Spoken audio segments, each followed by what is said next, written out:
And I will.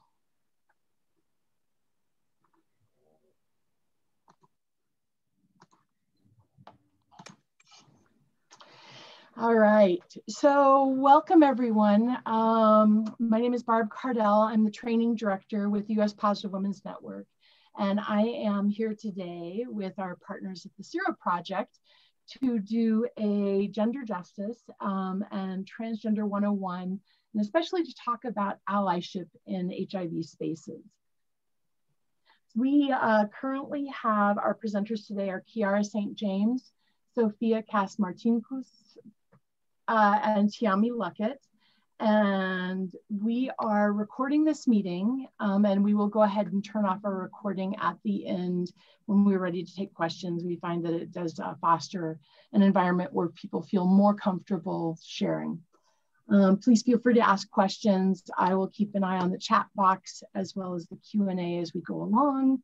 And that way, if there's something that needs clarification, we can go ahead and stop and talk about it then.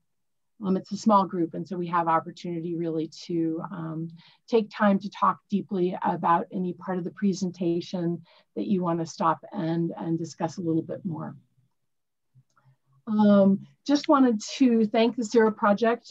We originally did most of this presentation as part of the POP6, the People Organizing Positively Year 6 project.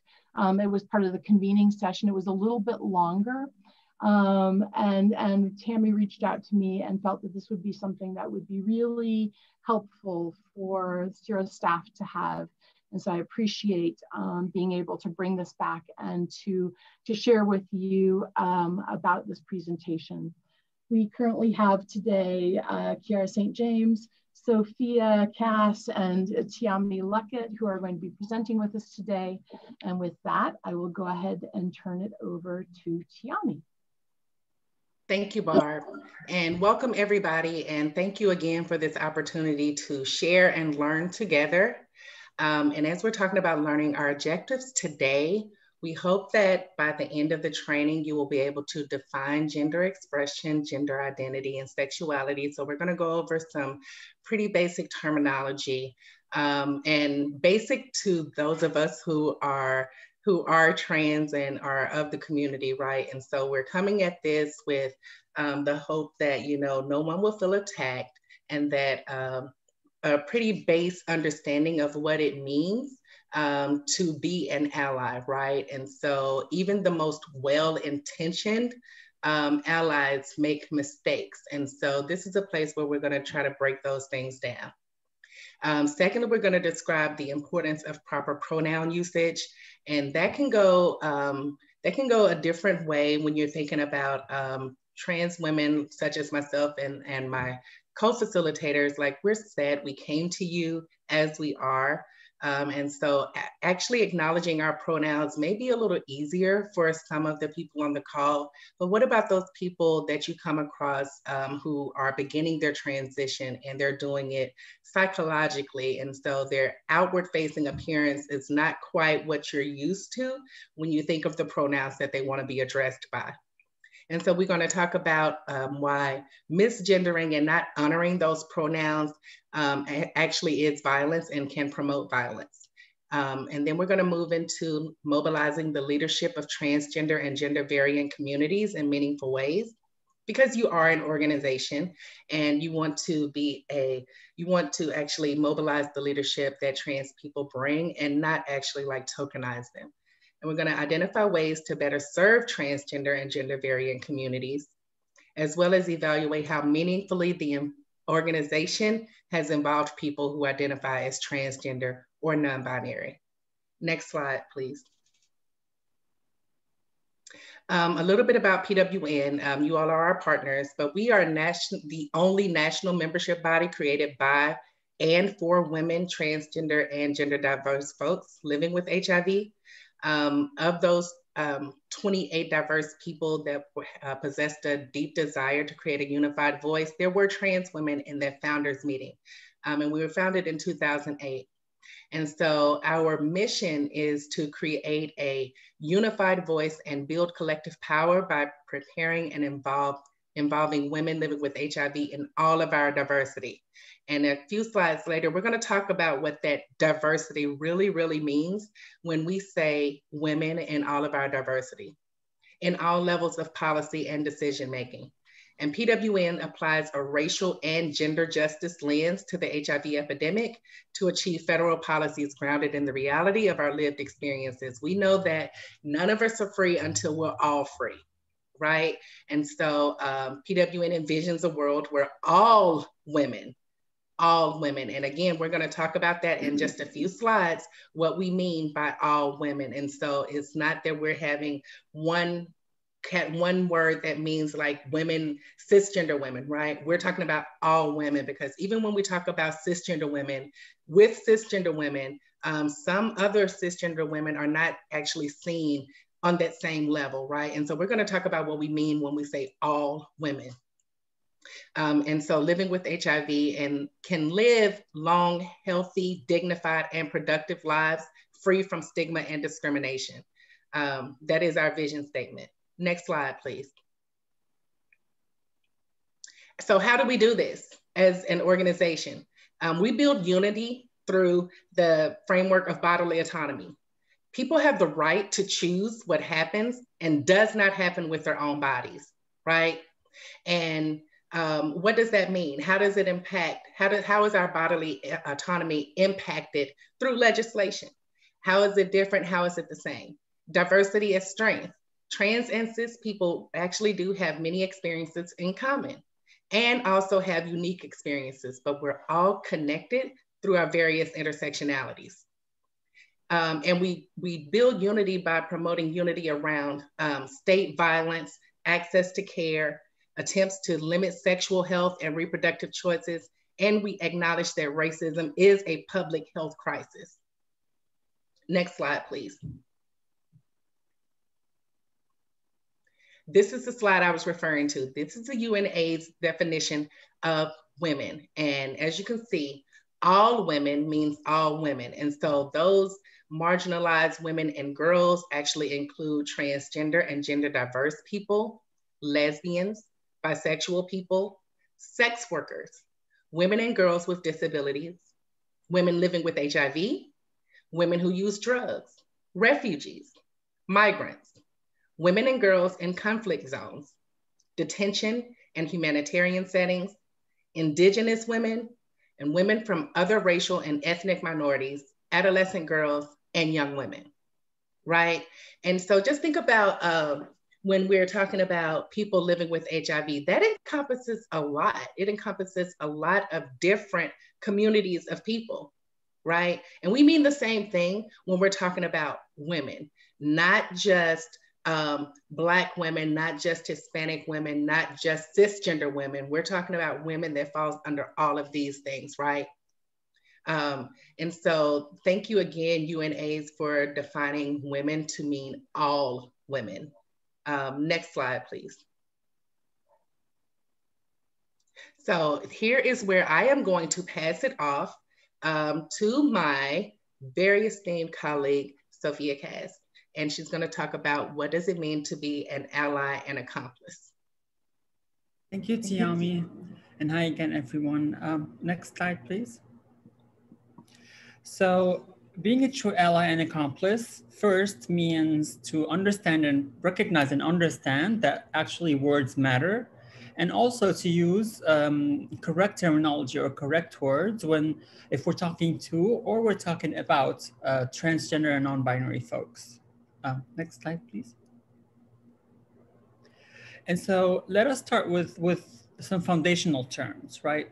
So first, gender.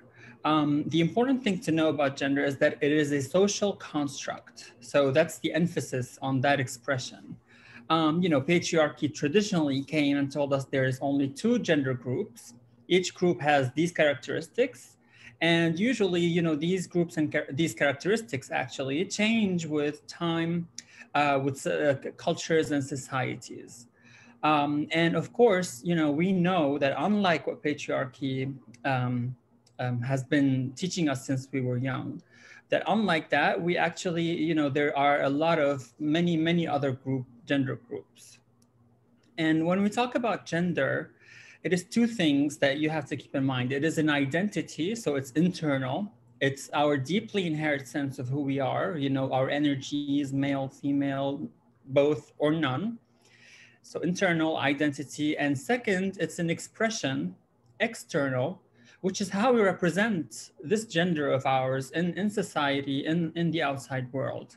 And usually, you know, we do that, we represent our gender through maybe the way we style our hair, the way we talk, the way we dress, you know, and so on and so forth. And finally, there's also the gender that our parents or the doctor assigned to us at the moment of our birth. And so that's the gender assigned at birth. And usually this happens through a visual identification or visual interpretation. And that's a key word here, interpretation of our anatomy and our genitals that, you know, the people present in the birth room do once we come to life. Next slide, please. Continuing with more key definitions, we now know, and I hope that we all know that transgender people are people whose actual identity, actual gender identity is different from the identity that they were thought to be or given at birth. And so a transgender woman is actually a woman who at birth was thought to be in the gender male. And a transgender man is actually a man who at birth was thought to be or given in the gender female. Some trans folks identify as having no gender, and the term, you know, most widely used in this case is agender. And other trans folks have a combination of both male and female energies. And some folks might know that, you know, the term two-spirit has been used for millennia by our indigenous and First Nations. And non-binary folks, they exist outside of this binary of male and female. There are also a lot of other terms that people who have some kind of combination or the other of energies, of male and female energies that they use, such as genderqueer or gender fluid. And finally, you know, sometimes we talk about trans and transgender and non-binary, and we forgot to talk about cisgender. And so we added it to this slide to say, you know, to just reiterate that when we talk about cisgender, it is not an insult, for example, or a down, we're playing someone down, or we're, yeah. So it's more just a word to describe that, you know, cisgender folks, their actual gender identity is the same as the identity that they were thought to be or given when they were born. And finally, euphoria or gender euphoria is the sense, this deep sense of happiness and satisfaction and accomplishment that we feel once you see us as who we actually are and you refer to us accordingly. Next slide, please. And on this slide, you know, we put, I can say some common mistakes that we oftentimes hear in our movement spaces. And these are not all of the common mistakes, it's just a sample. And so, for example, if you take the first one, you know, the whole notion of transgender people and transgender person. And so this is just a reminder that, you know, even when you want to use the plural form, to actually, you know, keep and do not take our humanity away from us. Personally, sometimes I feel that we are reduced to the word, whereas, you know, we are much more. And likewise, the word transgendered, we also hear in our movement spaces, it just does not exist. You know, the word, as we said, is transgender, the accurate word. I want to pause for a few seconds on the term biological. And sometimes we also hear genetic, you know, biological male, biological female, genetic female. And, you know, and on the other side of the aisle, it's one of the arguments that they use when they want to ban, let's say, trans folks. Transgender is an adjective. Thank you, Tiommi. And so The argument that we hear from the conservative side when they are trying to ban trans athletes, let's say, from competing in sports, is that you cannot change biology or you cannot change genetics. Where actually, even in the natural world, in the biological world, the chromosomes do not always determine the gender of a living being or of a baby. In fact, the environment and factors in an environment can also themselves determine or dictate the gender of a living being or newborn. And it's called actually environmental gender determination. And so if you want to do maybe your own personal research, look up sea turtle eggs, for example, and how the gender is influenced by the temperature of the water around it. And you can also research, how clownfish organize themselves. Just a preview, in the absence, the clownfish have one queen that is bigger, more beautiful, in her characteristics. And in her absence, if she dies, for example, the next in line, the smaller male, increases in size and changes characteristics and becomes the queen. So you can look these examples up and many, many more. And this is actually why the more accurate terminology is assigned male at birth or assigned female at birth, AMAB or AFAB. And let's not forget also assigned intersex at birth. To give you an example of how to use these, for example, I'm a trans woman and I was assigned male at birth. A trans man could be assigned female at birth. Keep in mind, that there's also intersex. So we can also be assigned intersex at birth. Next slide, please. And I think this is where I hand it over to Kiara to talk about pronouns.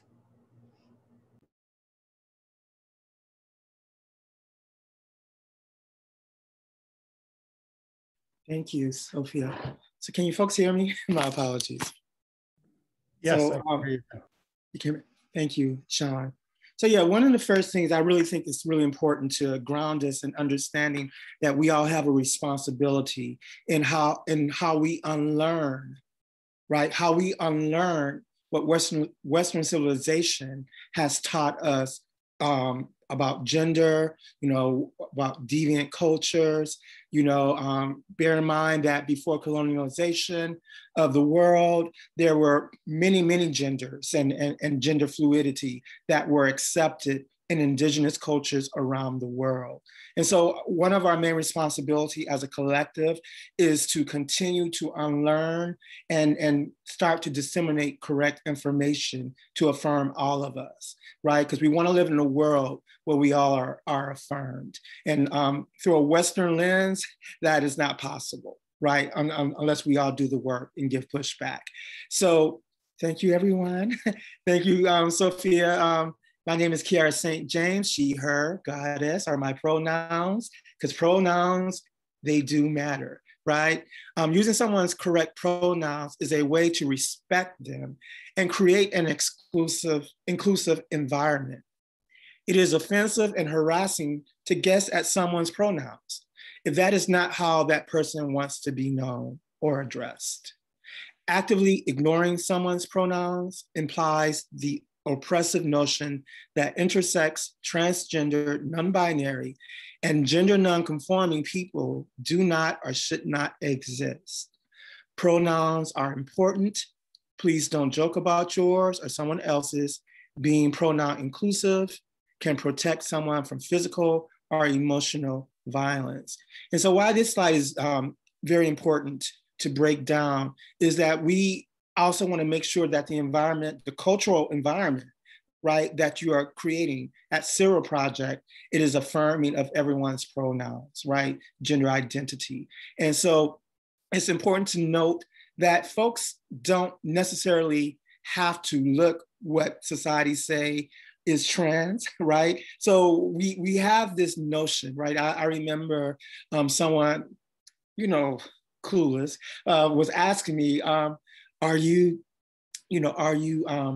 pre-op or post-op? I'm like, I'm neither, right? And then going into like, what does that mean? And so like, it's to understand that you cannot judge someone by what you see. There's many trans women who identify as women, although they have not had any transitional, visible transitional physicalities or aesthetics done to them, right? And so the two ladies that I'm doing this co-facilitating with today, we do affirm our gender as women of trans experience. So that's important, but not all trans women will look like us. And it's important to note that. Also, not all trans men will look what you expect a man to look like, and so gender non-conforming and gender non-binary, those two areas are a much larger spectrum of the TGNC community, right? So there are more folks who identify as gender non-conforming and gender non-binary than who identify as trans. And so what I love about this, what we're doing today is, as trans women, we're telling you all about our journey and what it means to be trans from women of trans experiences. Next slide, please. Gender expansive, right? So some of you, can I see folks raise your hand if you heard of some of these terms? Awesome. Yeah, definitely. So these gender expansive. So like, as I said before, like we have a responsibility to decolonize our minds and how we perceive gender. There's been many, like I believe that like up to 30 genders at one time before colonialization, right? And so these are just some of the terminologies that we came up with in Western society to name them today. And so, hold on, Tammy, heard someone, but some are deaf. Yeah, thank you for that. Yeah, and I'm also learning new terms. I was just telling Barb, Tiommi, and Sophia yesterday, I heard this new term called gender euphoria, right? And so I don't know, has anyone heard of that term before, gender euphoria? Right, I've seen people not, but you have heard of gender dysphoria, right? Gender dysphoria. So yeah, and that just speaks to how, anytime you talk about TGNC folks, gender dysphoria, we always have to be pathologized through a Western lens. And so these are some of the terms, masculine presenting, masculine of center, pangender, butch maverick. I love that word because it sounds so French, right? And so like terminology, it's going to expand. And bear in mind that, like, although I identify as a woman of trans experience, like for the most part, when I walk through and navigate my everyday life, I don't wake up every day thinking I'm trans. I wake up thinking I'm a Black woman, right? I'm a woman and not trans. And understand, like I have many contemporaries who will delete and block me if I post anything trans, because they're like, that's not my journey anymore, right? They feel that they transition to be a woman and not to be stuck in a category of trans. So you may come across folks within your organization, right, who feel them, who once identified as trans, but now they have transitioned mentally, right, spiritually, to another level where they're like, no, I'm a woman, just call me a woman. And so we also have to respect that as well, right? And that goes equally for the trans masculine community. Next slide. Breaking the binary. So gender identity, how you think about yourself, right?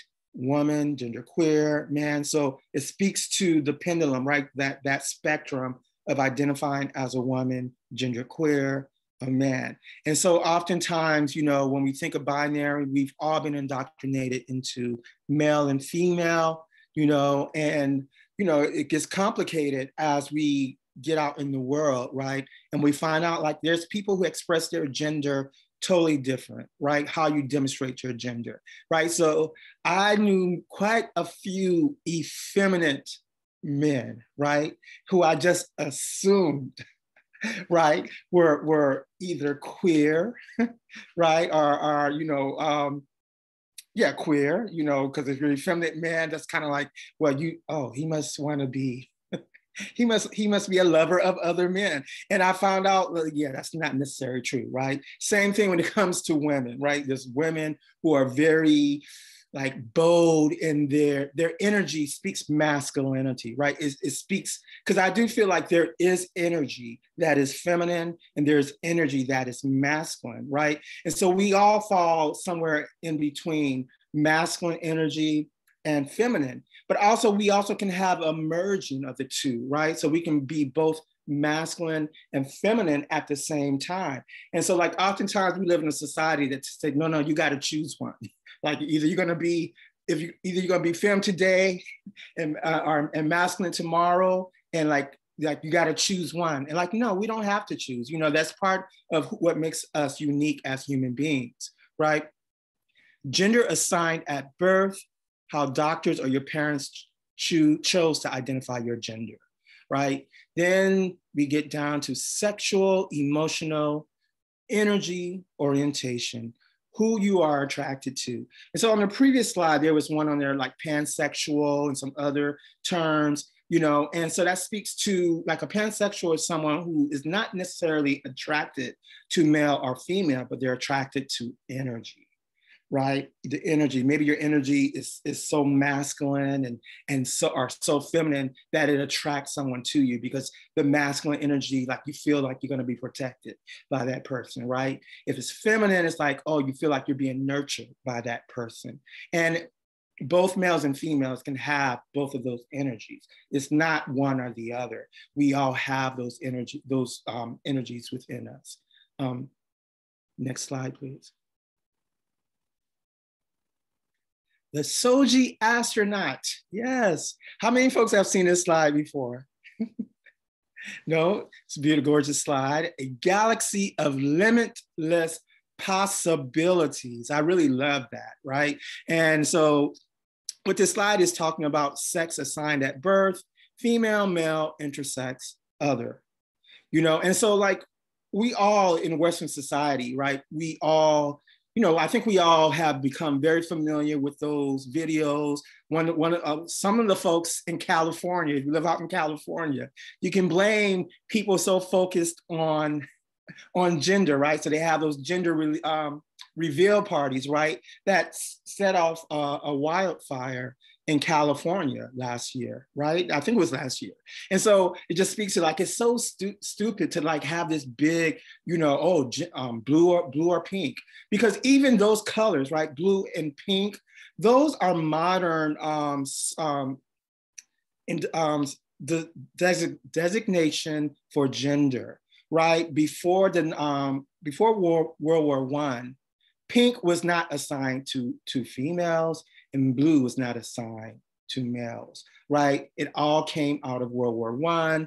And so like we all live in a socially constructed society, even when it comes down to colors. And we have a obligation and duty to like just stop feeding into female pink, male blue, right?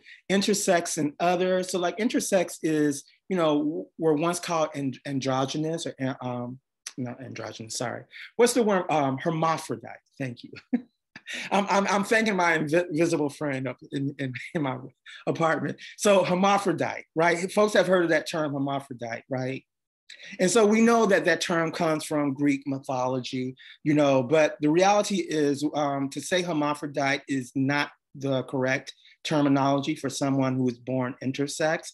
And intersex is someone who may be born with underdeveloped genitalia. They may have both genitalia, but they're both underdeveloped. Our one genitalia is much more developed than the other. And so there is a percentage of our population that are and do identify as intersex. So gender identity, right? So we have agender, gender fluid, NB, androgyny, two-spirit, genderqueer, woman, man, another.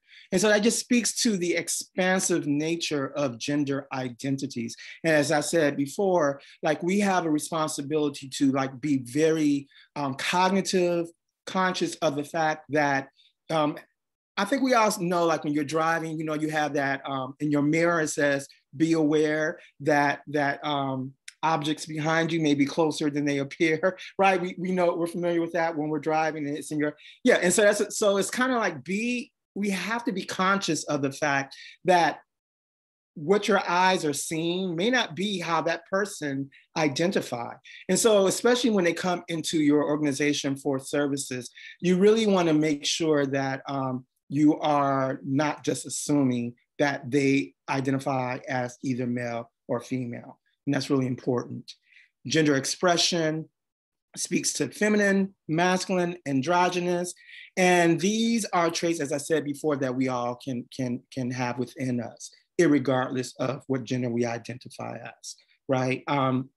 Cisgender, if your sex assigned at birth aligns with your gender identity, then you are cis, right? So what that means is anyone who is not trans, you know, gender nonconforming and gender non-binary is cis, right? So if you don't have those identities of TGNC, then you are a cis person, right? And it's just a way to really get away from problematic language. You know, you heard folks say biological, right, or genetic, but the reality is even if you are TGNC, you are biological, right? You have blood that runs through your veins, and it's through different biology that we're able to transform our bodies. So it's a way to like not dehumanize the experiences of TGNC folks.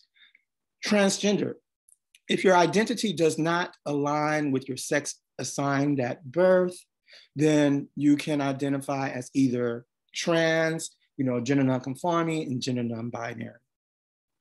Attracted to sexually, romantically, emotionally, right? So we see terminology such as asexual, meaning folks who they can have attractions, but they don't act upon those sexual attractions. They just want to cuddle.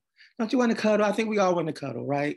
And so demisexual, pansexual, bisexual, lesbian, gay, women, you know, and then you have the breakdown: women, femininity, men, masculinity, multiple genders. So we all, as I said before, we all can have many of these traits within us.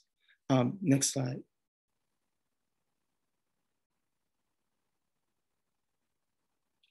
Complex identities.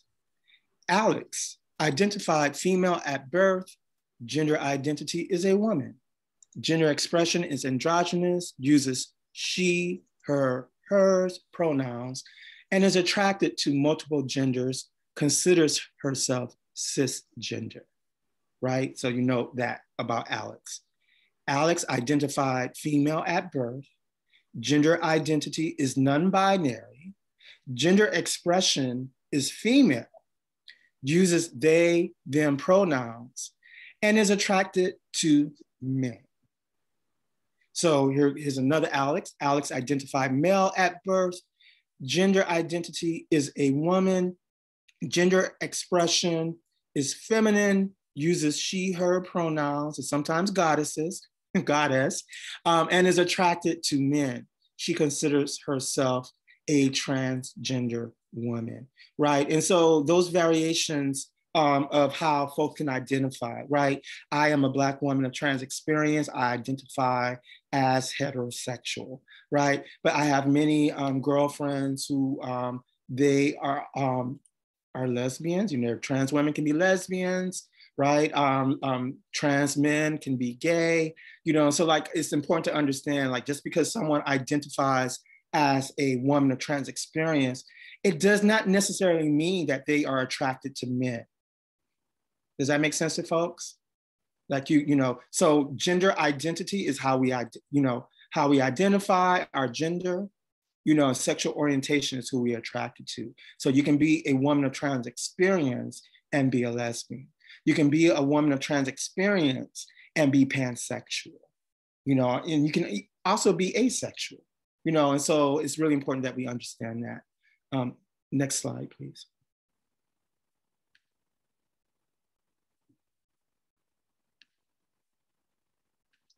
I'm just reading the comment from Barb. And someone, oh, Sean, transition is an acceptable verb referring to the process, isn't it? Yeah, rather than causing offense. Yeah. So yeah, we do have a slide. I don't know if we put it in here, Barb, about transition, like proper ways, correct ways to describe someone who is transitioning. You know, like I don't necessarily like the word transitioned because I feel like it's a, you know, as human beings, we're always on a journey of transitioning, whether it's physical, mentally, and spiritually, we're always on a journey. You know, and kind of when you say transition, it's like, oh, I'm at my destination, right? And we hope that as long as we live on this earth, that all of us have a desire to continue to crave more, want more, and not just settle, right? So I feel like transition, like the correct term I would use is like someone who is transitioning, right? Or who has transitioned. Transitioning is kind of my favorite term to use, not so much transitioned. The ED can be very problematic for a lot of us. But that was a good question, Sean. And let me see if Barb, I thought I saw a comment from you, but my mistake. So what does it mean? And I think Sophia had talked about this earlier as well. What does it mean to be an ally, accomplice? Violence is real, right? And so when we talk about being an ally, it's very performative, right? It's kind of like when people use black trans women matter, right? Black trans lives matter, and our Black lives matter, our Latinx lives matter. That is performative, right? So we saw a lot of that happening. Oh, oh, thank you. So let me just finish this, and I'm going to turn it over to Tiommi. We saw a lot of this happening last year due to all the uprisings that were happening across the nation. Yes, I call them uprisings.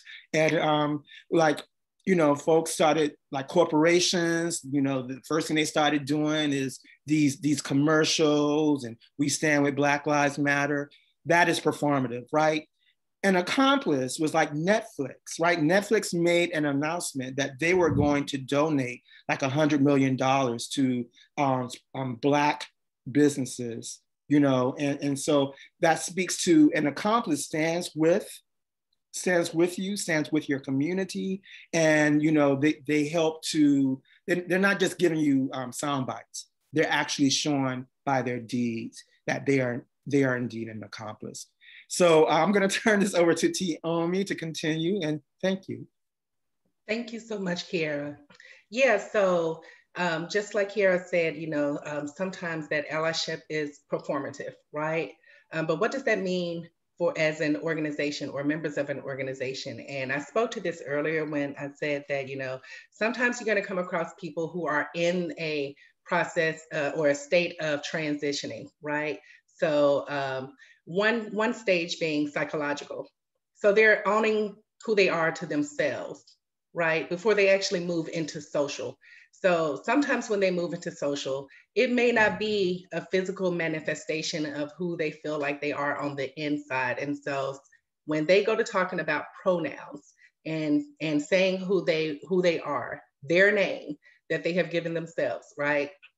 And you can't honor that because you can't visually see that, then you are not aware of the violent situations that you could possibly put them in because you're not willing to get on a base understanding of what it means for that person to walk around alone and afraid in their truth because violence is real. And so that's why we started talking about pronouns and why words actually matter in that context, because when we misgender trans and gender nonconforming people, thereby not honoring their names, not honoring the pronouns, right?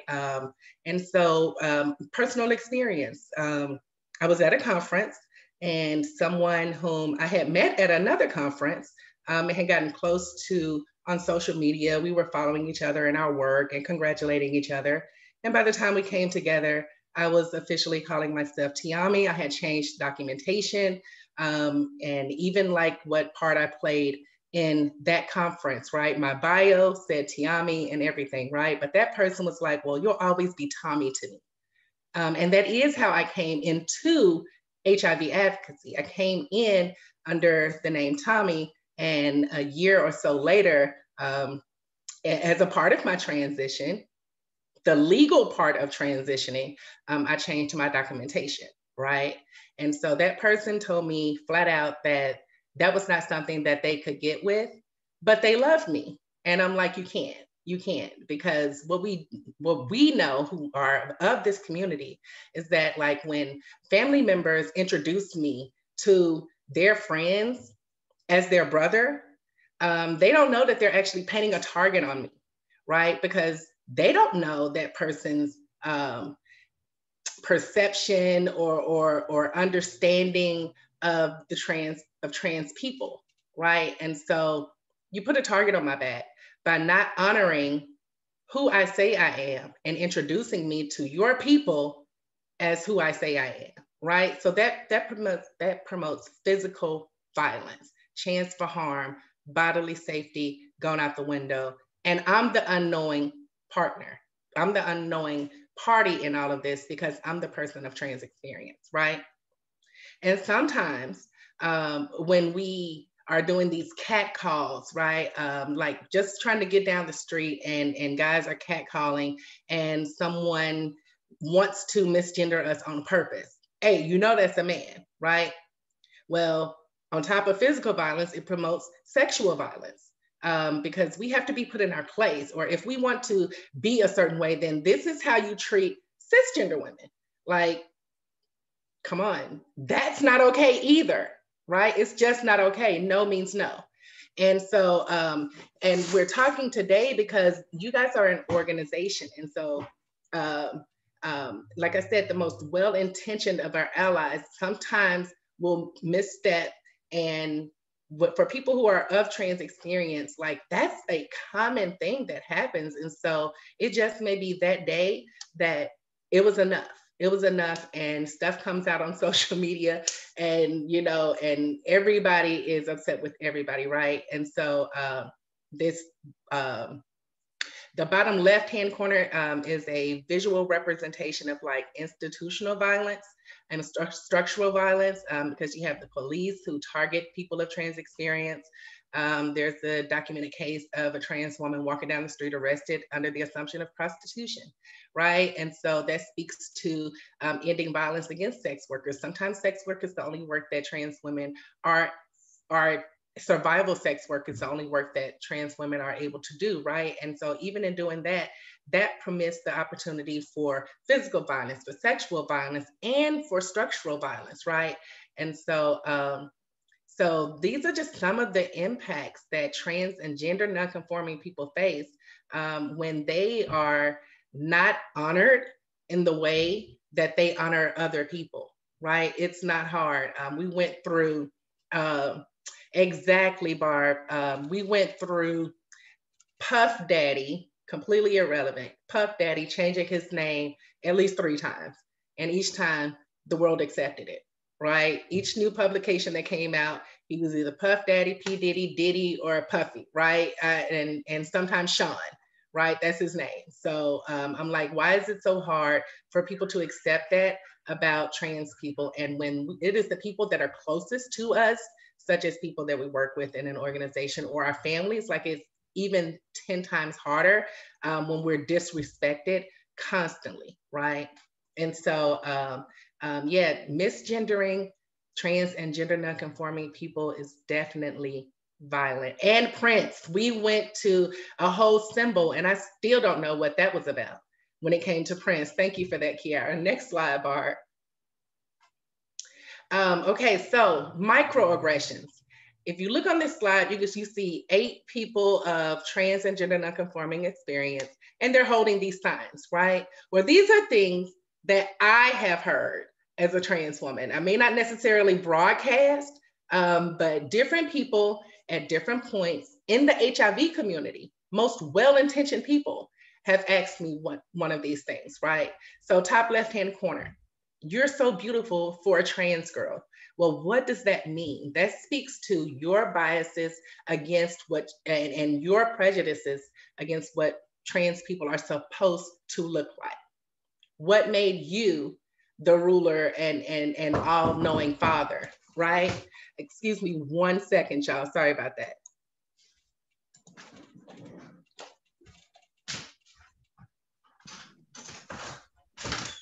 So I think that Tiommi needed to go get someone who's at her door, so I can go ahead and just talk about the microaggressions. We don't need to read through each of them, but these are things that, according to GLAAD, some of our trans and gender non-conforming folks have had well-intentioned family members or friends say to them, and felt that it was absolutely acceptable, you know, including, there's no way that's real, you need to shave if you're going to try to look like a girl. So much of this is about assumptions that people are making and people feeling very comfortable saying things to especially family members who they really should just keep to themselves. So Exactly. Tiommi, back? Great. I am back. Sorry, you guys. That was them dropping off my medicine. Okay. Right. We're glad they're there. Yeah. Okay. But exactly what Barb said. And so some of the things that people are so comfortable saying, and you know, it without any regard for the other person's like mental state, because a lot of people don't take into consideration what I was saying earlier, what it takes to physically get from point A to point B. Right? All of these microaggressions that we could have possibly come across, and sometimes outright violence, depending on the situation. Next slide, Barb. So we're here today because we're, as allies, as members of the HIV community. Yes, yes. I'm sorry, if you can go back to the previous slide. Of course. Real quick. Sorry. Yeah, especially where it says, did you have the surgery? As I said before, I'm also making sure that folks, like it's nobody's business what's between your legs, but right there, but folks tend to think like there's only two states of being a trans person, pre-op and post-op, and they forget that there is non-op. Right, folks who are fine, and that kind of speaks to gender euphoria, like you're fine in a body that you know that you are creating for yourself, and I think that's really important to like just highlight for folks, you know. So yeah, that's it. No, I agree. I mean, like even Laverne Cox said it, you know, it is none of your business. That's not something that you go around asking other cisgender people. So what makes you think it's okay to ask a transgender person that? And so like, that's just something that you have to think of. You have to reflect on yourself for even proposing that question, because it's not something that you hear every day. But as I was saying, as allies, as members of the HIV community, HIV does impact trans people, right? And what we know through various studies is that 1 in 7 transgender women are living with HIV. Trans women are 49% more likely to be living with HIV than their cisgender counterparts. And that 1 in 3 trans and gender nonconforming people living with HIV reported being forced to have sex. So again, it speaks to that violence that was inflicted upon members of the trans community simply for just wanting to walk in their truth and someone having a problem with it, right? And someone not honoring that truth and actively putting that person in danger by misgendering them, dead naming them, and so on and so forth. And so, but yes, these stats actually came from the Positively Trans Needs Survey Assessment. And that was it came out of the one that was most recent, where they did the study with Florida, Louisiana. Ariana Lent was at the head at Florida. Jada Cardona was at the head at Louisiana. And also, I want to say, Detroit, yes, Detroit, with Trans Sister of Color Project. And so with our beautiful sister, Bree Rivera. So congrats, Bree, again on the nuptials. And so next slide, please. So speaking a little bit more to the challenges, because less is known about the long-term impacts. Wait. Okay, so less is known about the long-term impacts of some care interventions. While research is forthcoming, we do know that more is needed, right? And so there are higher rates of HIV diagnosis, especially in Black transgender women, nearly 1 in 5 of whom are living with HIV. And so 1 in 3 reported illicit drug use, marijuana consumption, and or non-medical prescription drug use. And so that talks to like the quality of life that trans women living with HIV actually do not have, because there are so many stressors. And so this is a way to like try to physically cope through each day. Sometimes there's a numbing of the pain, and sometimes it just doesn't work at all, right? And so as a result, they're 8 times more likely to be in serious psychological distress, feeling that no one is hearing them, no one is respecting them, and it's a really lonely, isolating place to be. And sometimes when we're so far in our heads, we see no way out, and we don't make the best decisions for ourselves. I mean, like a lot of times we're like, what's the point? Next slide, please, Barb. And here I am going to turn it over, I believe, to Sophia to tell us what does it mean to be an ally and accomplice in meaningful inclusion of the TGNB communities. Again, transgender and non-binary. Thank you, Tiommi. And so another way to be an ally or an accomplice for our transgender and non-binary communities is to advocate for our meaningful inclusion or meaningful involvement in not just your work, but also, with the organizations that you work with and whatever spaces you find yourself in, so on and so forth. Next slide, please. And, as a community, by now we know what works and what doesn't, particularly when it comes to MIPA or meaningful inclusion. And we can safely say that what works is to have an openness and willingness to change, even when mistakes are made, to learn, to be open, not defensive, to learn and grow and move on. And what also works at the level of organizations, community groups, etc., is to increase the representation of our communities at all levels of the work, at all levels of decision making, including, the highest or the high stakes decision or executive leadership. And when sometimes I hear organizations say, we didn't find anyone or they're not ready, and in that case, have a clear leadership development plan for trans folks, make them ready, develop them so they are ready to take over. And that helps us feel as partners and equal partners, and no longer as just recipients or clients. And finally, what also works is to center, our most traditionally marginalized communities in your work and in your leadership, our transgender, non-binary, Black, Indigenous, and other people of color. On the other side, when it comes to meaningful inclusion, it does not work to have change-phobic organizational structure, or even slow to change organizational structure. Especially what does not work is to have a lack of intersectional lens when it comes to the work you are doing, or even the leadership, what your leadership looks like. And so, for example, the lack of an understanding that the predisposition for a person to acquire HIV and AIDS, or if a person is already living with HIV and AIDS, their predisposition to have worse health outcomes, that those are actually structured and influenced by racism and anti-Blackness and misogyny and transphobia and all the isms that we as a community experience.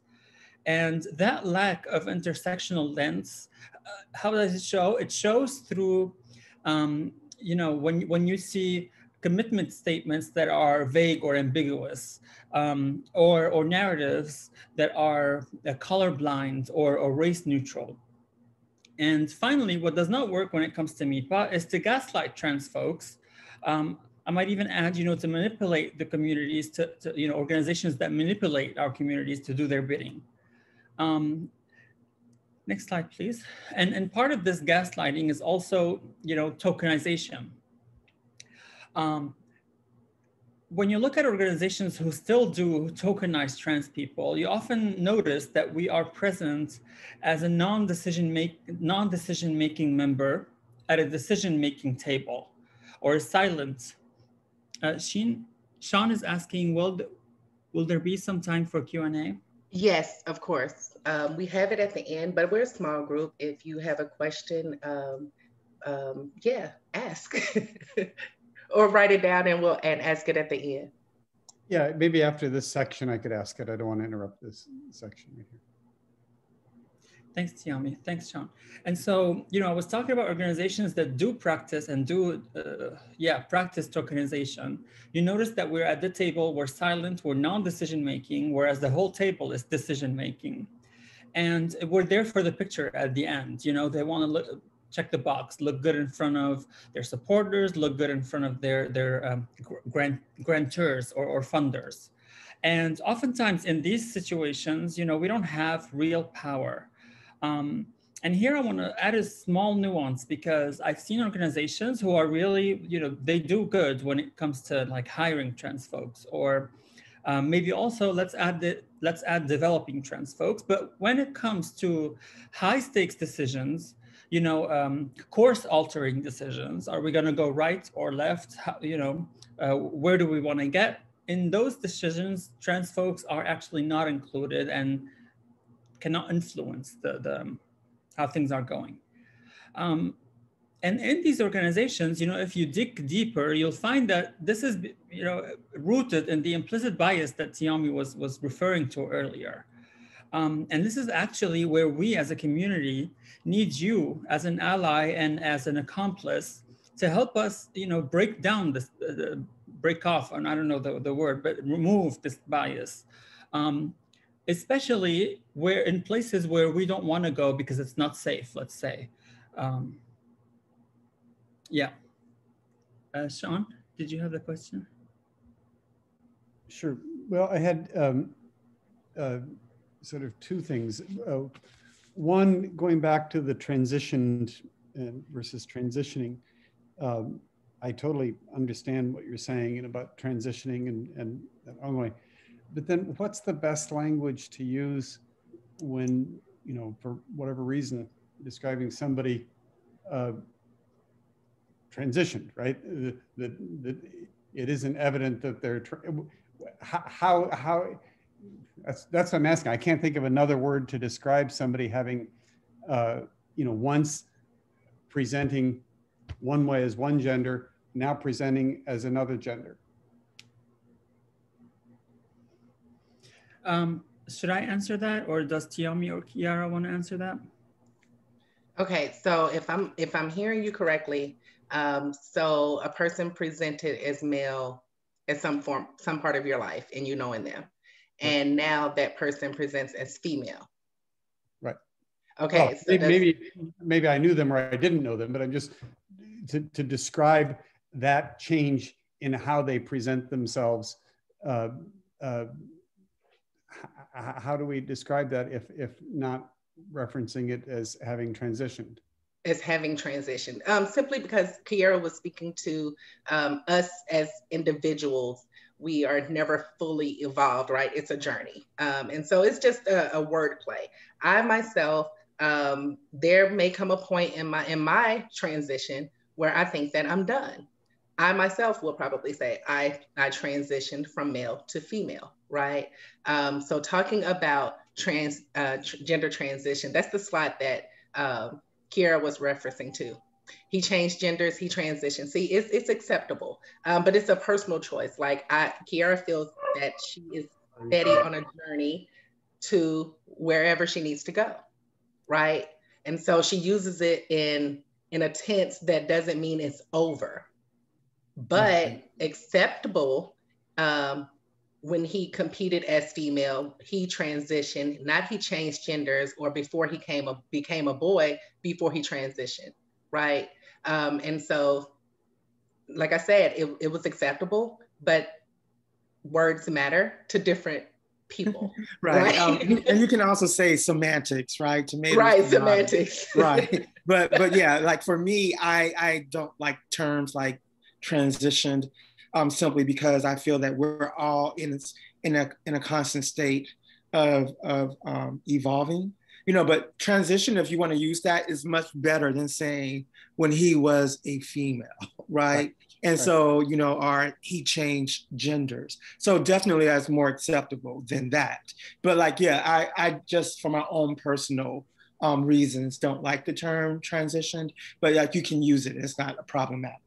It's not in and of itself offensive. No. Got it. Because I can also see someone taking offense to being described as transitioning. Because for them that's a finished process. Okay, so that was the one point.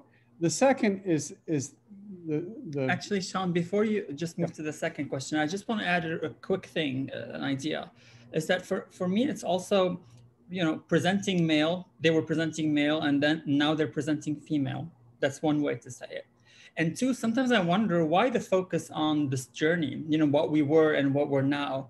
Like sometimes this whole thing isn't irrelevant. We're just in front of you. We are who we say we are. We're told you who we say we are. It's as simple as just following that, really, Yeah, most of the time these conversations are happening. They don't need to be happening at all. Yeah, absolutely. Yeah, and that's what you just said, Sean, is really important to point out. Like when you are with your cis co-workers, you're not asking them things about their genitalia, right? You're not like, oh, so you may compliment them on their hair, which we in today's society is a no-no. Still, even though I don't mind if somebody say I have a cute hairstyle, right? But I just think kind of like what we've been saying is that accept people where they're at, right? And so oftentimes when people say, oh, they are transitioning or transitioned, it's like, well, it's not, we get to tell you our journey. You don't get to tell us, right? And that's really important, that we live in a society that still is very invasive of TGNC folks in the workforce, right? Where people feel like, and there's a lot, we got to do this with our community too. Like, look, ain't nobody business what's between your legs, right? But there's tend to be this environment in a lot of workspace where they feel like it's okay to ask a TGNC person about their gender. And it's unacceptable no matter who it is, and even if the person who is trans say that they don't mind, it still is very problematic because the next trans person that comes on may have very big issues, and you're wondering why you're getting written up when the person who worked there before said it was no problem asking them about their genitalia. Does that make sense? And so, we just have to just be mindful, and take each TGNC person as an individual and not group us into a collective.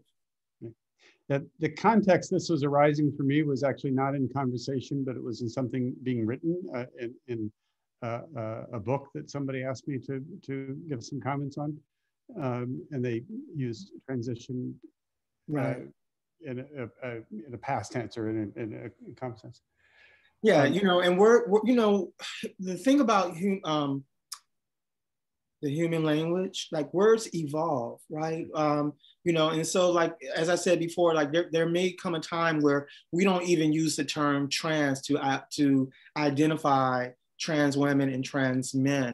And so we have to also just be very present and cognitive of and sensitive to each year, right? As each year goes by, makes a decade, there is an evolution happening where collectives of TGNC folks or whatever group you want to kind of group together start making statements of how they want to self-identify or collectively identify. And I think it's really important, we need to be sensitive.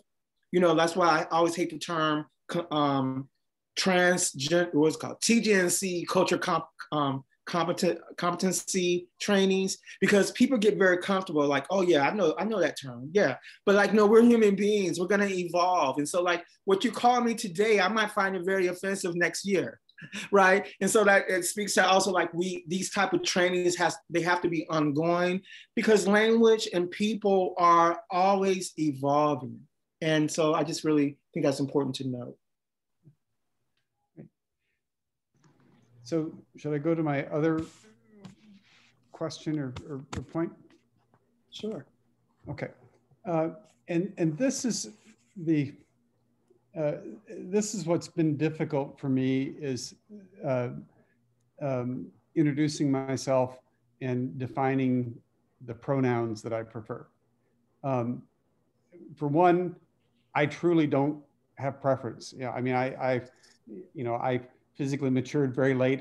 My voice didn't crack till I was 17 or 18. When I was a teenager, people thought I was a mother to my 3 younger children, my younger siblings. It's just something I've dealt with my whole life. And while I recognize that, I present, I am a cisgender male, it is not important. I wouldn't correct somebody. And I have a resistance to defining pronouns for myself, because I feel like it contributes to further regulation of gender, and I'm very committed to deregulating gender. And deregulation lets every individual define as they choose, including if they want to be, gendered in whatever way. So I'm having a hard time, and I've had conversations with JD about this in particular.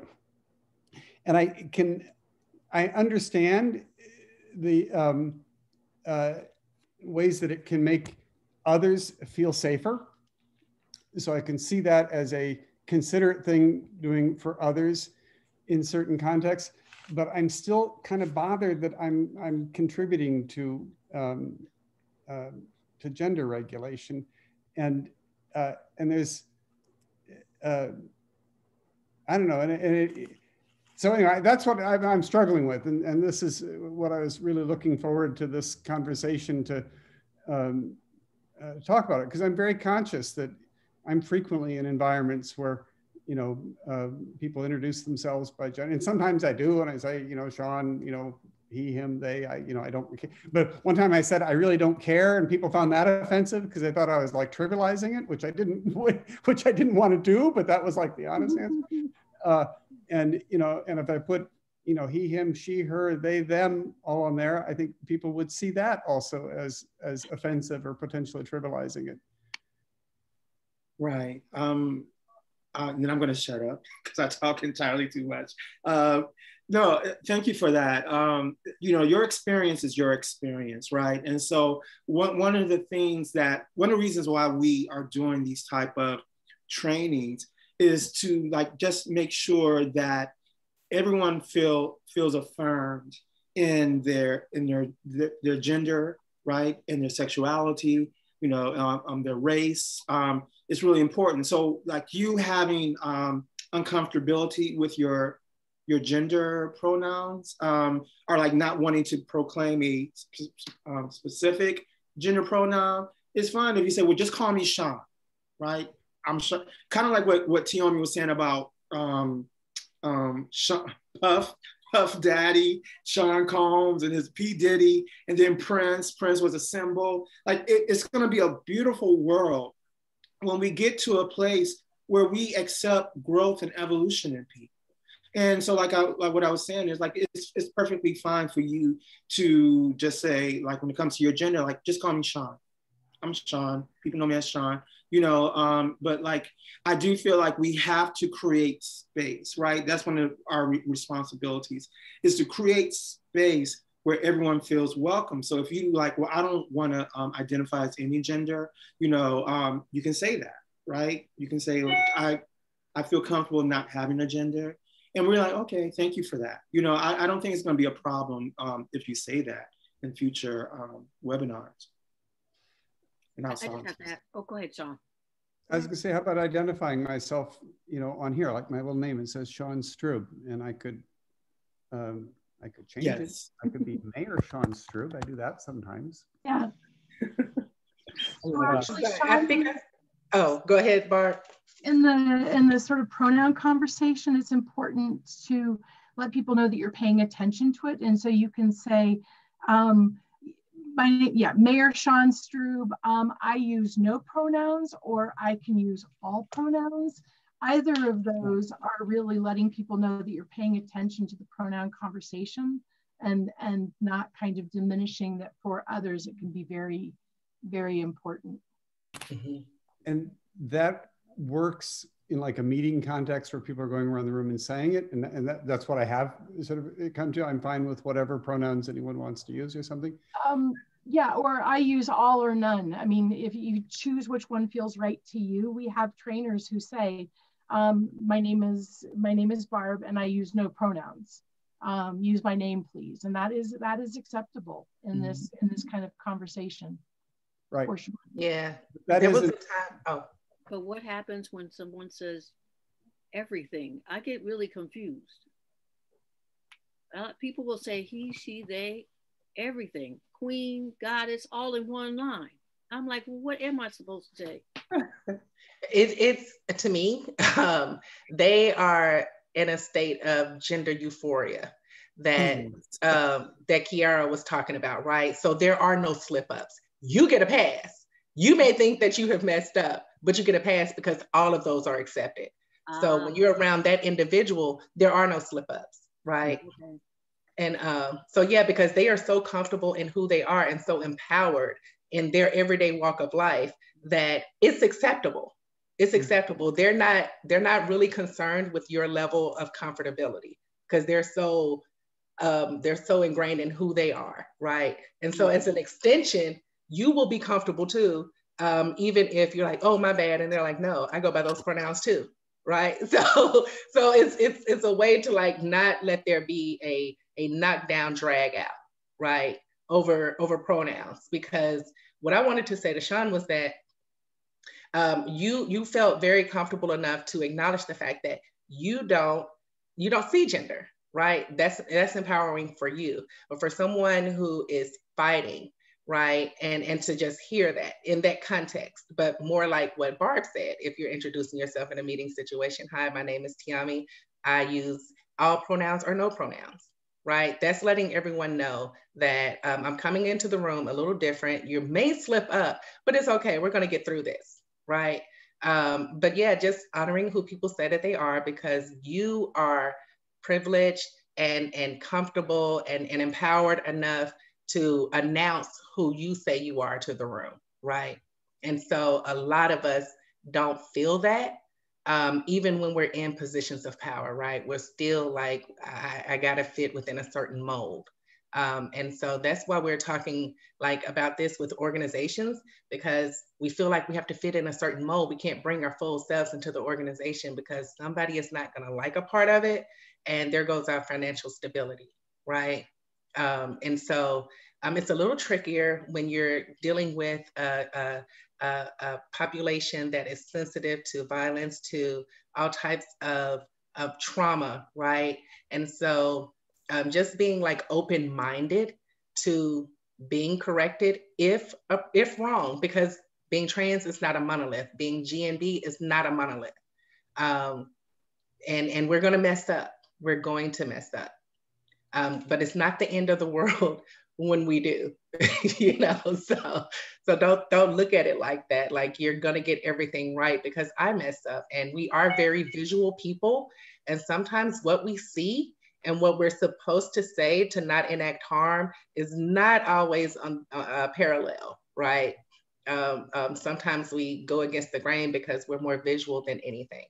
And that happens not only in the trans community, but in the GNB community a lot too. Trans may get the wrong pronouns, but then GNB people may actually get like derogatory things thrown at them, like it. No one is an it. So, but Julie, I think, I hope I said your name right. Did you have a question? I'm sorry. Yes, thank you. And this is just going on a different direction. I had a question about the meaning of two-spirited. Isn't it, or to identify as two-spirit, isn't it true that like people can sometimes appropriate the word because it has a history of indigeneity and other histories. And so how can people be mindful of the histories that come with that in other cultures when they use the term? It's called education, because there will be a lot of appropriation. I mean, like, that's just human nature to want to be a part of a thing. And so, I mean, and then it all boils down to like word choice too. Trans in today's society has a very negative connotation. Two-spirit, there you have the word spirit. So people are more and more, because that's just how they're wired in Western civilization, they're leaning towards like religion. They can accept religion, right? They can accept religion before they accept a person owning being transgender. And so sometimes like it still plays around safety, that people are trying to find the best route possible to get from point A to B without being impacted by harm and physical danger. And so sometimes that requires like taking on a label that we wouldn't necessarily take on.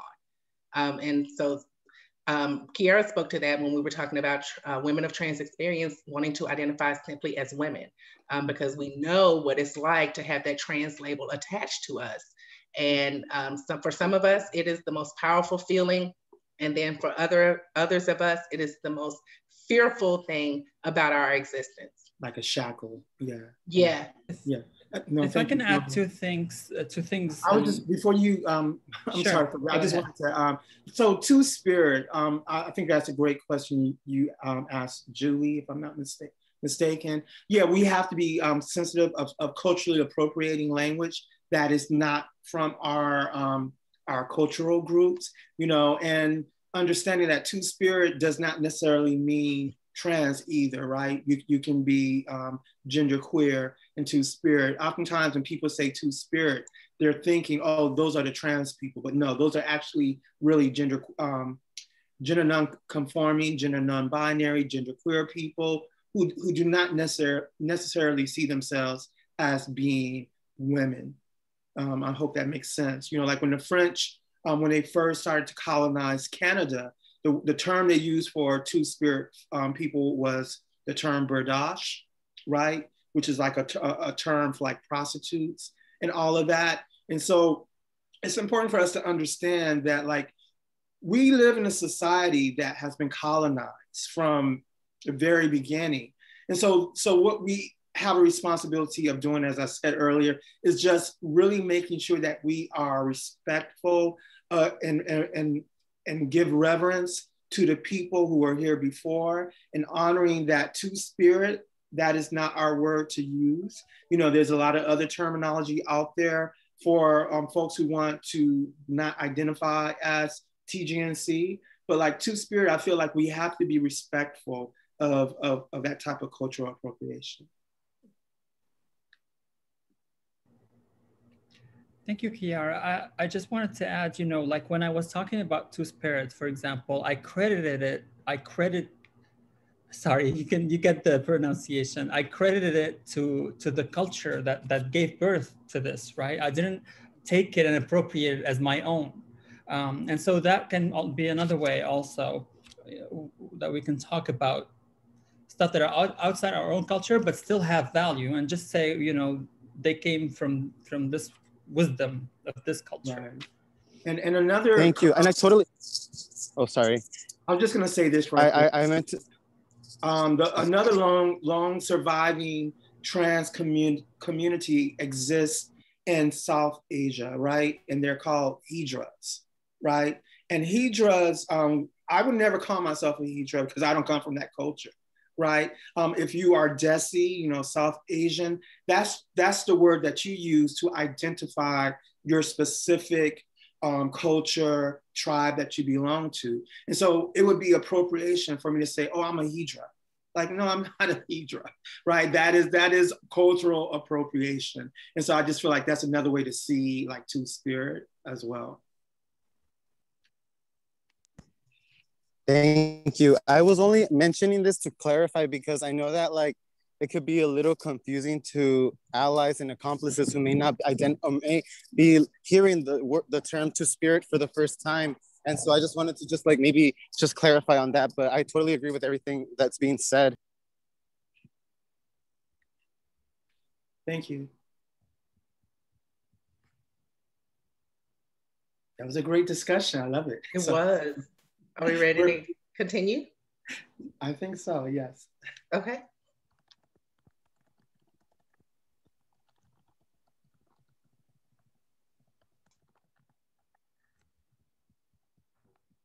So this is my, okay, so this is me. So let me set up. I was like kind of doing like a squatting style while I was here. So is that the first slide, Barb, for me? Yes, this is the first slide that comes right after your video. We're sort of, because of our discussion, I wanted to make sure you had a chance to talk about yes, this is, no, thank you. I'm fine with this starting here. So how do we get free, right? Breaking down silos. And so, so about us and our motto, this is what we have. You go onto my organization page, nitac.org. You'll see that we talk about how we use 3 components in our advocacy, and they are micro, 101, meso, some of what we're doing right now, and macro, working with legislators, right? So that's like the holy tier, I like to say, of like how you really start to have impactful long-term sustainability, right? So let me just tell you a little bit about my agency. I'm the founder of the New York Transgender Advocacy Group. Is a trans-led organization. Our mission, thank you, is, I should know this by heart, right? Our mission is to advocate for more inclusive gender-based policies that benefit transgender and gender nonconforming, non-binary TGNB individuals through building community leaders, educating practitioners, and influencing policy makers. Our vision is to create an equitable society for TGNB people. To achieve this, we work with stakeholders around New York to train and empower the TGNB community to become active leaders in shaping the world around them. Next slide, please. Meaningful representation.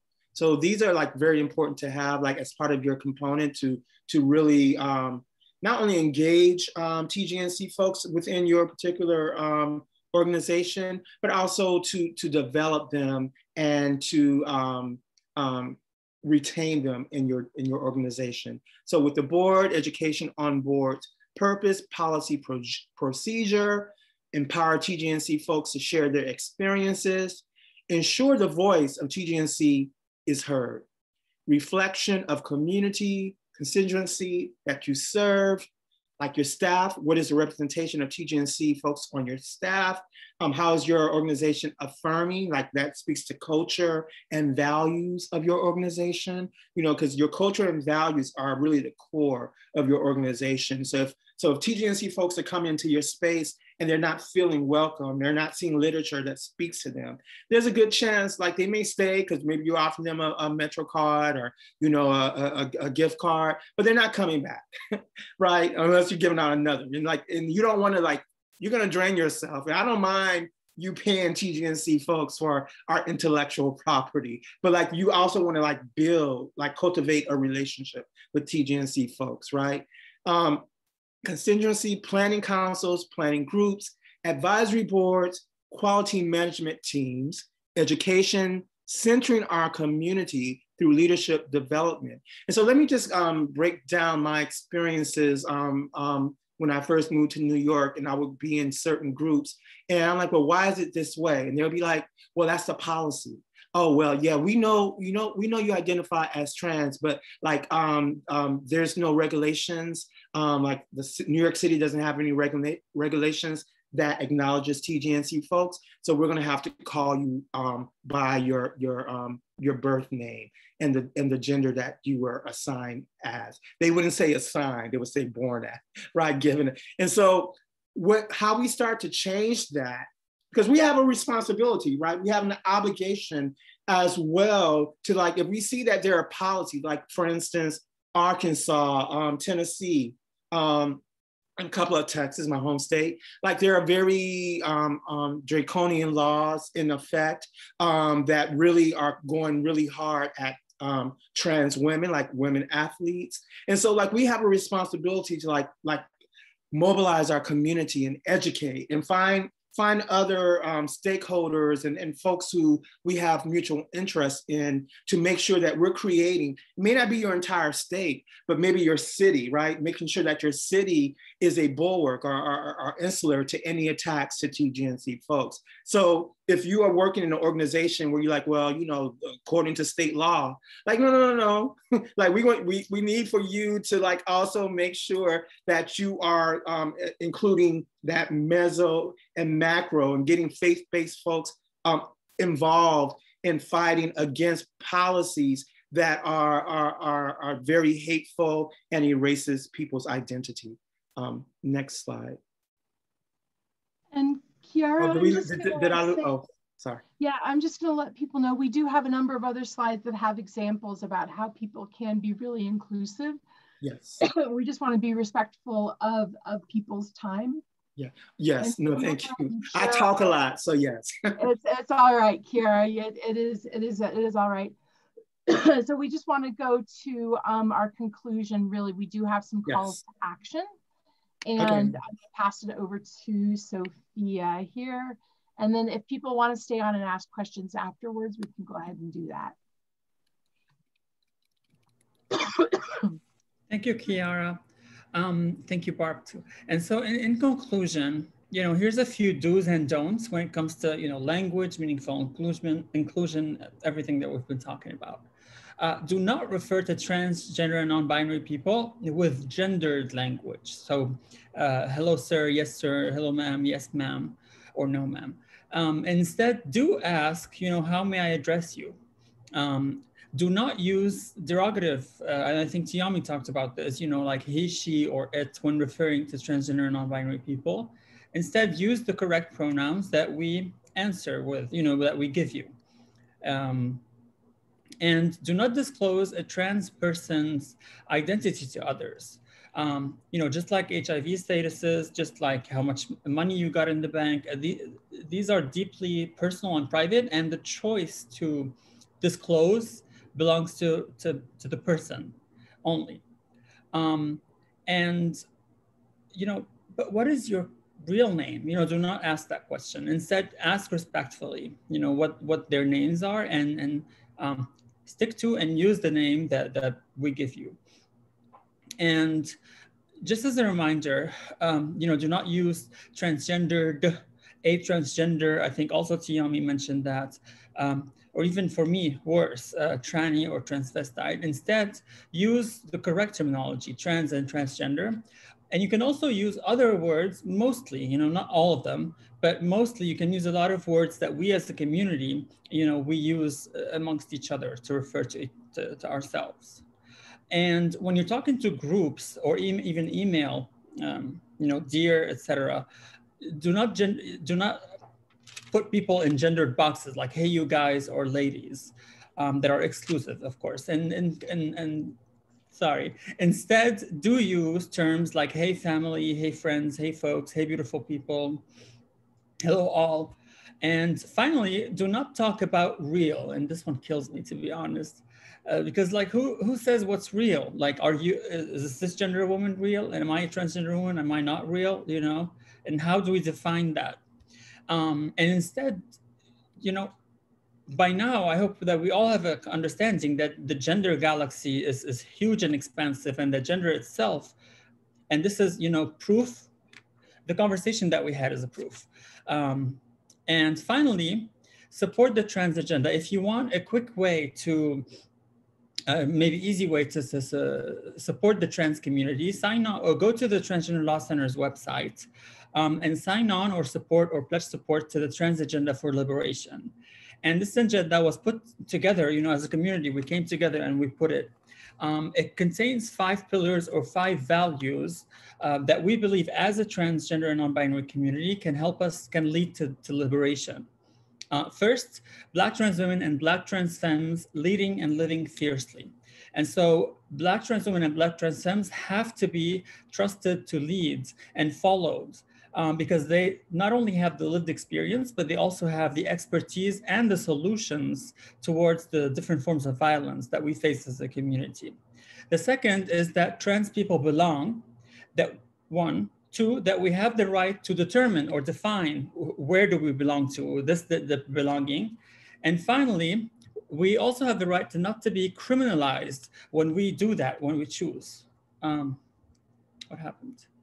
Sorry.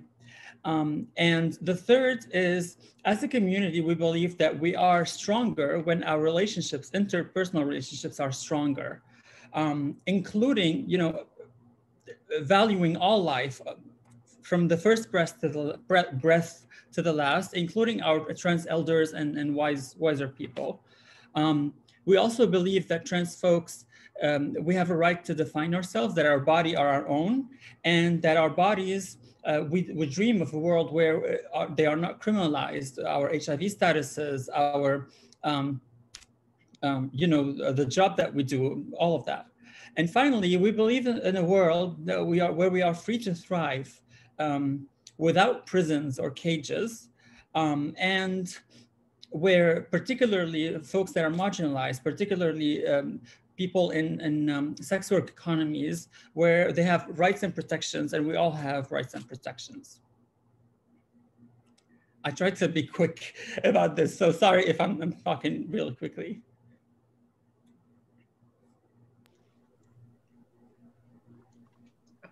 Okay, I think this is me. So what we're asking for you to take away from here, commit to sharing your pronouns and using others.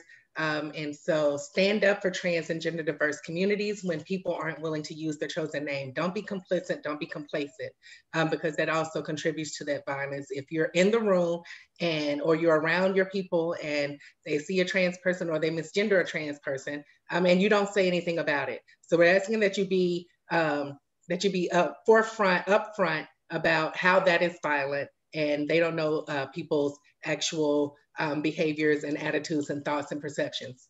So look at all your agency forms to be as inclusive as possible. We saw the gender expansive slide, right?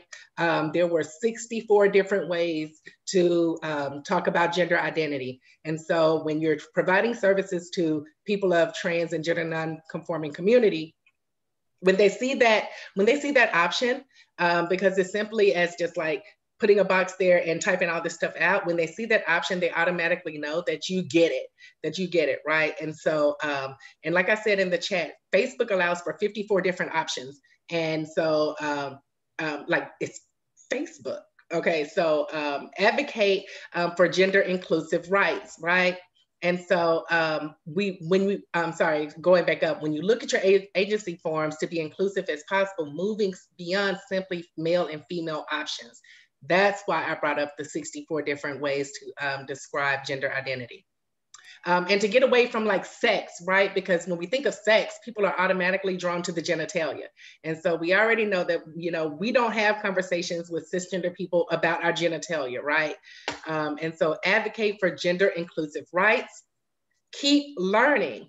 Kiara talked about transitioning being a journey, right? And so the more you learn, the more you can actually move from ally to accomplice. You'll get it.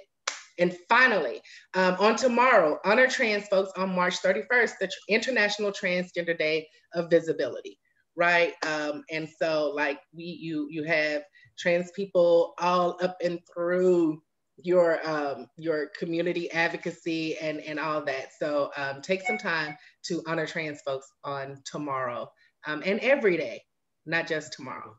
Can I just say, Tiommi, like I think that's really important for Trans Day of Visibility, like because we do have all these laws coming out, anti-trans law. Like this would be a really great opportunity for your organization to reach out to your TGNC constituency and check in on them, like give them a gift card to go to Mac Makeup or like Grubhub. And it's a way of checking in that goes a long way, because our community is dealing with a lot right now, especially if you're not living in a somewhat sanctuary state such as New York State, or where So Sophia is in San Francisco. Tiommi is in Arkansas. So you know it's up in Arkansas. Like we, you know, there's a lot of help that our sisters need nationally. So if you can do your part. Thank you. Thank you, Kiara. Thank you, Kiara. So we're going to go ahead and stop the recording now.